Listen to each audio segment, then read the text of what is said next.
It takes a lot to knock down this boxing champion. Growing up in one of Rio's hundreds of shanty towns, known as favelas, means he's used to fighting stereotypes, both in and outside the ring. A lot of foreigners hear the word favela and associate it with crime. They assume we're all thieves. Roberto is one of 1.5 million Brazilians who live in these poor communities. Sprawling neighborhoods controlled by drug gangs where police don't dare to patrol.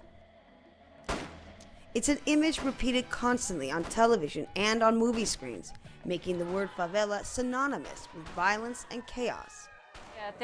When people go looking for a job and they say they are from this community that is already associated with gun violence, with drugs, it lowers the self-esteem of these young people and makes them question if they can achieve something coming from a bad place. But this 20-year-old blogger and community reporter believes that the image projected by mass media is distorted. In a community like this one of 200,000, there is no way 10% of the people here are traffickers. Can you imagine? We would see traffickers on every corner. That is not the reality. I believe it's more like 1%. The amount of people who live here who are hardworking is a lot more. Community, that's how people describe these neighborhoods. They don't use the word favela. And it's a main reason why so many choose to live here, even though they can afford to move away. Men like 75-year-old Zay, who enjoys a Saturday block party with friends after a long week working in his flower shop. He raised all 10 of his children here, even when traffickers controlled these streets.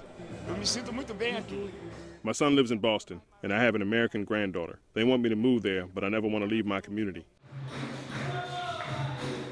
Back at the gym, the sound of shootouts between rival gangs is becoming more common.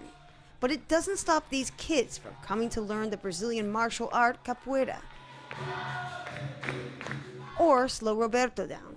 He's determined to make the national team when his city hosts the 2016 Olympics. Proud to represent his country and his community. Rachel Levin, Al Jazeera, Rio de Janeiro.